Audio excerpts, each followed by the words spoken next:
हम लोग ऐसा बच्चे बता रहे हैं कि मैम हम कर रहे थे हैक ड्राइवर का कैरेक्टर स्केच। हैक ड्राइवर का कैरेक्टर स्केच मैं आगे लिखवा रही हूं, पर एक बात समझो, ये वर्ड बेटा गलिबल, GULLIBLE, ये याद रखना। गलिबल वो पर्सन होता है जो दूसरे पे यकीन कर लेता है। तो बेटा हैक ड्राइवर के अलावा अगर वो नरेटर के बारे में पूछते हैं स्टोरी के, तो तुम बोलोगे कि narrator was gullible because he believed easily, he did not cross check about Bill Magnuson, उसके बारे में कुछ नहीं, उस पर पूरा यकीन कर लिया। एक तुम याद रखोगे नरेटर के बारे में ऐसा भी वर्ड आ सकता है, तो वो भी आप लिख सकते हो अपनी तरफ से भी, that the narrator was a romantic idealist. मतलब he was lost in his own thoughts, he was creating such a beautiful picture about everyone। ठीक है, इसलिए आप नरेटर के बारे में जब लिखोगे तो ये दो वर्ड्स खास ध्यान रखना। जैसे आप हैक ड्राइवर के बारे में कॉनमैन था वो मैंने लिखवाया। दूसरा अभी आरुष मुझे बता रहा था, हमने लिखा था दैट ही वॉज चीयरफुल, बहुत चीयरफुल है। ठीक है, अब बेटा आगे लिखते हैं हम उसका character sketch, that is line लिखेंगे, फिर स्टार्ट करेंगे चैप्टर बोली। The hack driver was, the hack driver was a man, a man with, a man with simple, simple heart, full stop, a man with simple heart, full stop. This is because, this is because he did not have, he did not have any wrong intention, any wrong intention about cheating the narrator, cheating the narrator, full stop. He was, Ma'am, what is after about? beta, he did not have any, अच्छा, any cheating बताया था शायद, about the narrator, about the narrator, full stop. He was only making money, he was only making money and making fool of him, full stop. When he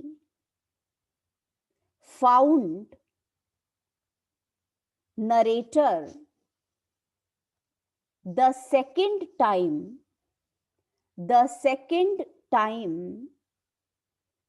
comma, he did not try to escape, he did not try to escape, full stop. He only laughed at him, he only laughed at him,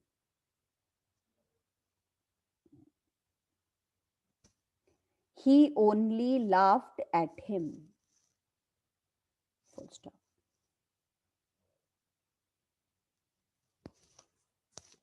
ठीक है बेटा, उसने सिर्फ उसका मजाक बनाया था और कुछ भी नहीं, और भागने की कोशिश नहीं करी, कोई इल फीलिंग्स नहीं थे, बहुत सीधा सीधा है दिल का, एकदम साफ बोलने वाला जिसको बोलते हैं। और फुल स्टॉप के बाद लास्ट में लिखो Oliver Lutkins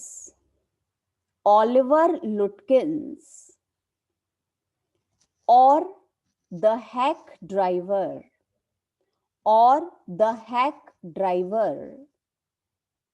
was a complete actor.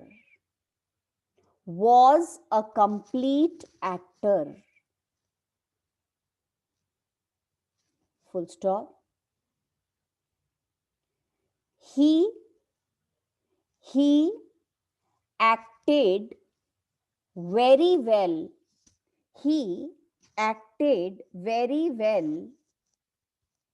As the hack driver.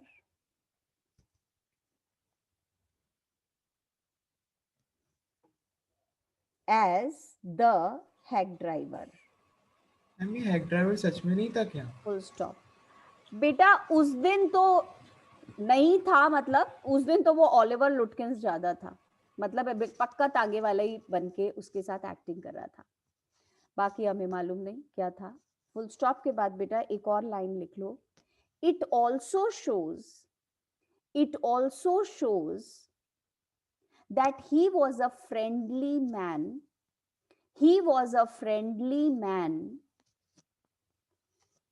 and all the villagers, शायद सारे दोस्त थे उसके बेटा, and all the villagers joined him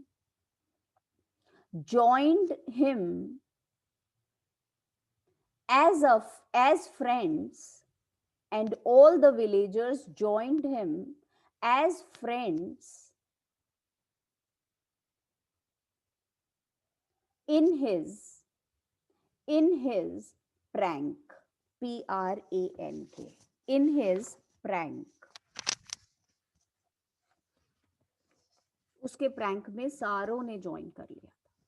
narrator के बारे में बेटा मैंने लिखवाया नहीं है, वो तुम देख लेना. गलिबल लिख देना उसको और वो लिख देना. हाँ बेटा बोल. आपने द प्रपोजल फर्स्ट पार्ट भेजा था मैम, उसमें एक लाइन थी, Well, you see it's like this. I have come to you, honored Stepan Stepanovich, to trouble you with a request. Not once or twice have I already had the privilege of applying to you for help, and you have always, so to speak. Ma'am आपने उसमें बोला कि शुभू को हमेशा help मांगता था और Lomov ने कभी नहीं मांगी, तो पहली बार मांग रहा था, मतलब वो. पर हम स्कूल में कह रहे हैं कि वही हमेशा मांगता था लोमो भी, और इस बार फिर से मांगने गया था. तो मैंने सर से पूछा, पूरा लाइन पढ़ो. मैंने सर से पूछा कि अगली लाइन में क्यों लिखा है he has come to borrow money, shan't we give him any? मतलब जब पहले हमेशा मदद करता था वो, इस बार क्यों लिखा है ये चीज? तो सर ने ऐसी बात कह के टाल दिया कि नहीं है. हाँ नहीं, वो उसमें ये है कि मेरे को तो मुश्किल से कभी एक आध बार मौका मिला होगा आपकी मदद कर मांगने का, पर आप तो हमेशा मांगते रहते हो. That is the meaning of उसको बेटा. जैसे चेंज हम आधा आधा पढ़ते हैं ना उस सेंटेंस को, जैसे तुम भी पढ़ रहे हो आधा आधा करके, तो ऐसा मीनिंग नजर आ रहा है कि जी मैं तो आपके पास आ चुका हूं, आप नहीं आते हो. बट उसको कंप्लीट मीनिंग पढ़ो तो उसका मतलब है that he had hardly got any chance to ask for help, but the elderly person was always asking for the help. ठीक है, उसको पढ़ोगे तो वो खास क्लियर समझ आ रहा है. कि हम अगर लोमो भी हमेशा मांग रहा होता तो शुभू को लिखता ही नहीं. हाँ नहीं लिखता, ये लाइन बोलता ही नहीं फिर ये. मैम अगली लाइन में सॉरी भी लिखा था, मतलब हाँ उसमें सॉरी भी लिखा हुआ था. चलो खैर अब ये छोड़ो, अब तुम आ जाओ जरा लास्ट चैप्टर पे, फुटप्रिंट्स के भूली. और बेटा इस चैप्टर का जो बेसिक कैरेक्टर स्केच आएगा ना, जैसे उसमें हैक ड्राइवर का आता है, वैसे इसमें जो कैरेक्टर स्केच आएगा वो टीचर का आएगा. टीचर का कैरेक्टर स्केच ही है पूरे चैप्टर में. और दूसरी इंपॉर्टेंट चीज, अगर ये लोग टीचर के बारे में नहीं पूछेंगे तो एजुकेशन के बारे में जरूर पूछेंगे. ये एजुकेशन की स्टोरी है. तो बेटा भोली का मतलब होता है सिंपलटन, भोली का मतलब होता है सीधा साधा. और बेटा दिस स्टोरी, हाँ बेटा मैम जैसे इसमें जो ये चैप्टर है भोली, तो इस पे फिर करेक्टरिस्टिक इसकी भोली पे भी तो आ सकता है। नहीं आएगा, नहीं आएगा, भोली का क्या, यही बता रही हूँ मैं। So don't misunderstand it. It is not about the character sketch of भोली, it is about the importance of education in our life. A person who is as simpleton, सीधा साधा जिसे बोलते हैं, as simpleton as Bholi, a person who could not express her opinion, a person who could not tell about her feelings, she became Sulekha. She became an educated girl who could demand her dignity. तो बेटा, this chapter is the story of a girl who was unable to express herself, and at last she became a girl who was demanding her respect, her freedom. And why this transformation took place? Because of education. और education अपने आप नहीं आती, कोई instrument चाहिए होता है education देने के लिए. That role was played by the teacher. So teacher is very important, क्योंकि बेटा सिर्फ पढ़ाई कराने का कभी जरूरत नहीं होता है. सबसे ज्यादा भोली के केस में तुमने देखा that she was a girl who was suppressed, afraid, inconfident. So what teacher did? पढ़ाई तो बाद में, पहले उसने उसे एनकरेजमेंट दिया, पहले उसने अफेक्शन दिया. और बेटा वो अफेक्शन, वो अनकंडीशनल एनकरेजमेंट और कॉन्फिडेंस देते हुए she transformed into a Sulekha. अब जैसे तुमने लास्ट ईयर सेम बेटा मोमेंट्स की सेम स्टोरी थी द बेगर, याद होगी तुम्हें. द बेगर में भी यही था. उसमें भी आपने ये पढ़ा था, वो beggar was changed, he was a transformed man, not because of surgery the advocate, because of Olga the cook, who gave the unconditional support to the man. तो इसलिए इसमें भी बेटा जरूरत उसी की थी जो उसको एनकरेजमेंट और प्यार टीचर ने दिया. तो बेटा एक लाइन जरा जहां पे बुक में भोली लिखी हुई है वहां पे ये सबसे इंपॉर्टेंट लाइन लिख लो बेटा. This story is the journey, this story is the journey of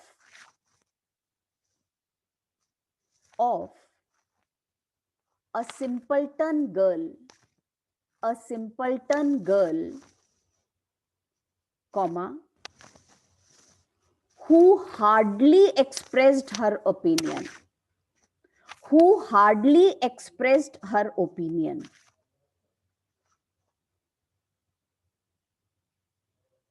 to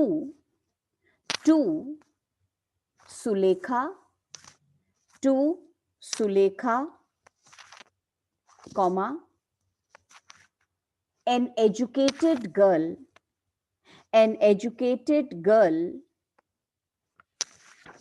who demanded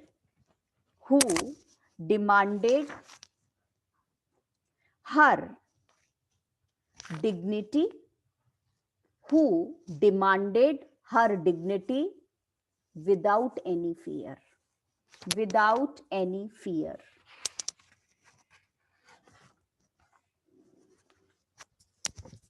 ठीक है, चलिए बेटा.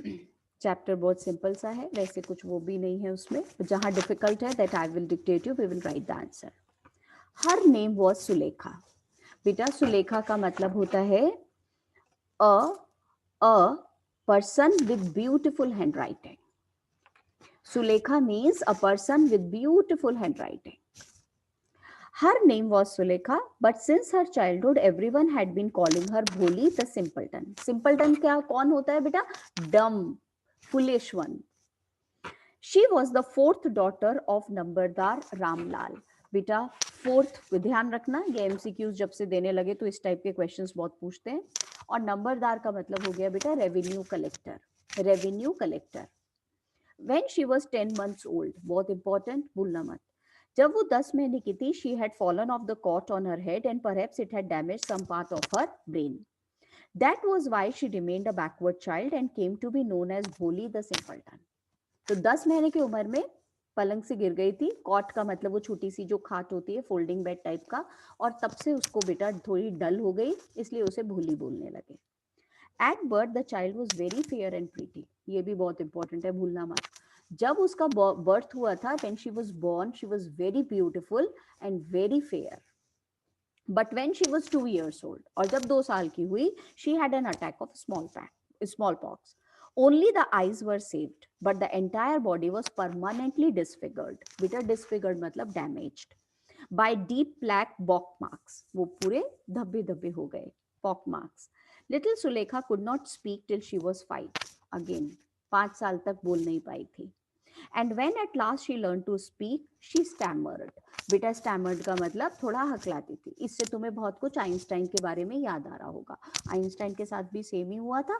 पहले तो बोले नहीं, और जब बोले थे तो थोड़ा सा हकला के बोल रहे थे.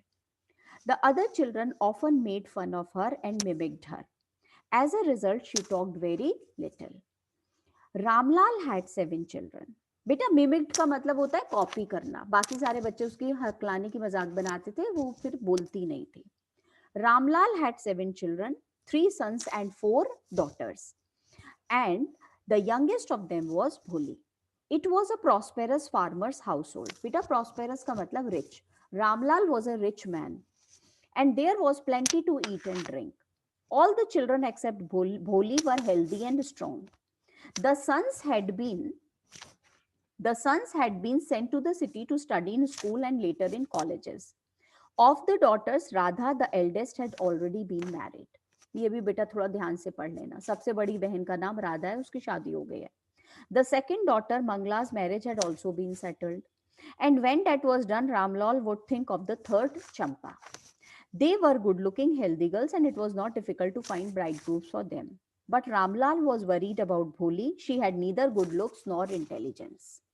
पूरा का पूरा हो गया. सबसे पहले 10 महीने गिर गई थी कॉट से.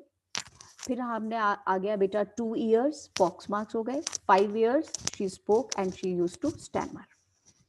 अब बेटा हम आगे आ जाते हैं. भोली was 7 years old when Mangla was married. तीनों बहनों के नाम हो गए. पहली वाली जो है राधा, उसकी शादी हो गई थी. मंगला की सेटल हो गई थी. चंपा की भी हो गई. चंपा की शादी जो है वो अभी बाद में होगी, पर मंगला की शादी हो गई थी. ये इंपॉर्टेंट नहीं है कितने साल में. The same year a primary school for girls were open in their village.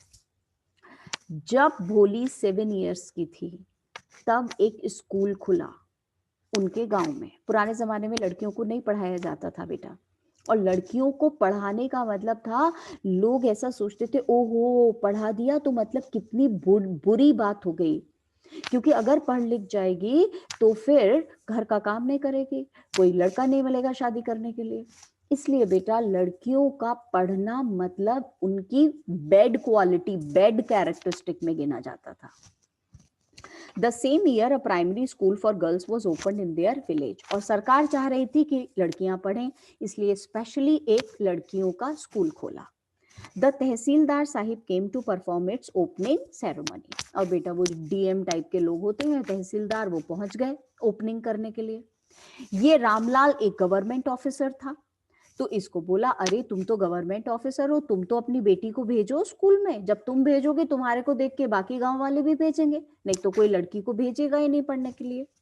He said to Ramlal, as a revenue official, you are the representative of the government in the village, and so you must set an example to the villagers. You must send your daughters to school. अब बेटा ये घर गया, इसने अपनी wife से बोला, जी boss तो ऐसे कह रहे हैं तहसीलदार साहब की लड़की को स्कूल भेजो, अपनी तीनों लड़कियों को. तो बेटा उसने कहा कैसे भेजें भाई, अगर लड़कियों को भेजा तो रामलाल की वाइफ तो कहने लगी, ओहो इतना बुरा, राम राम, उसकी तो फिर शादी नहीं होगी किसी की भी, ऐसे कैसे हो सकता है. एक काम करते हैं, इसको भेज देते हैं भोली को. ये जो भोली है ये तो वैसे ही देखने में बुरी है और थोड़ी सी फुलिश भी है, तो ये अगर पढ़ लिख भी जाएगी तो भी कोई बात नहीं, इसकी वैसे भी शादी नहीं होनी और वैसे भी नहीं होनी, तो इसी को भेज देते हैं. So they sent her to school not out of love. They thought she was a foolish girl and if she gets education no harm will be there, क्योंकि इसकी तो शादी वैसे भी नहीं होनी। तो पुराने जमाने में the only target was that the girl should get married. तो बेटा ये सोच करके उसको भेजना की तैयारी करी। अब बेटा बच्ची से कोई बात करता नहीं है घर में, वो बेचारी अकेली चुपचाप बैठी रहती है। और फादर ने जैसे ही उसका हाथ पकड़ा कि हाँ हाँ इसको भेजेंगे, बच्ची तो डर गई, भोली, चिल्लाने लगी, रोने लगी। उसको मालूम है क्या याद आया?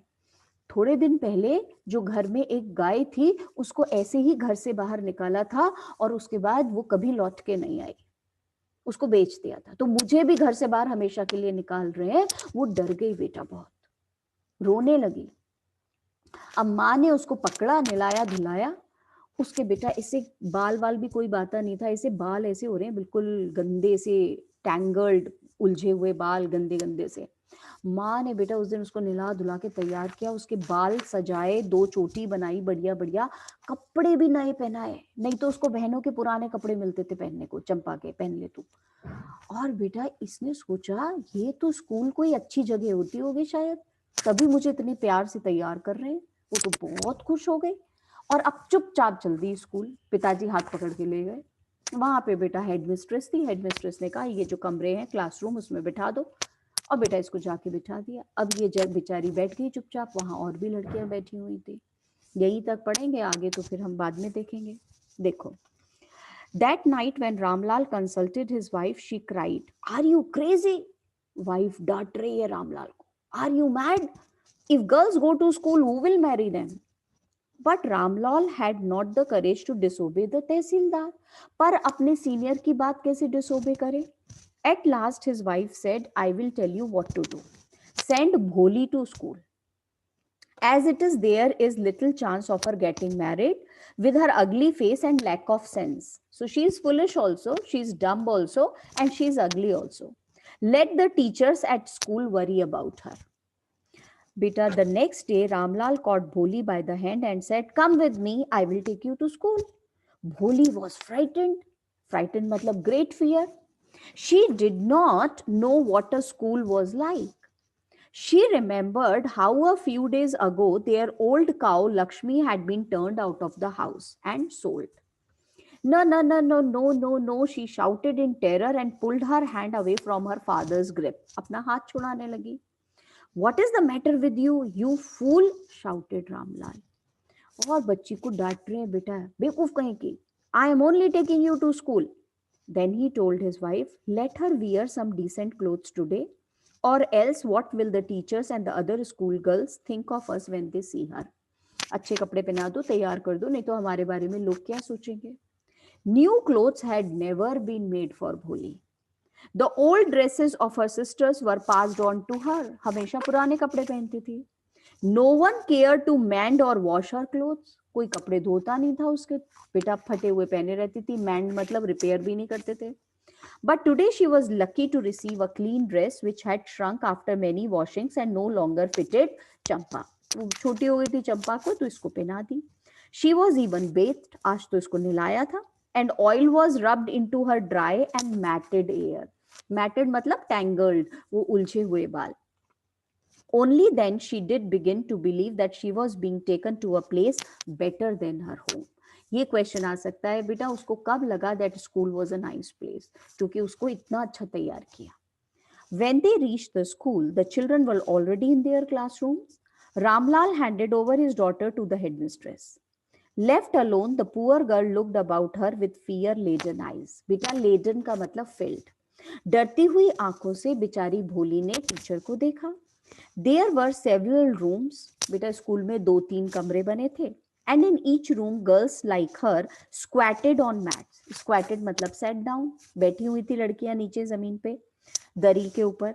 Reading from books or writing on slate. Slate पे लिख रही थी कुछ लड़कियां, कुछ किताब पढ़ रही थी.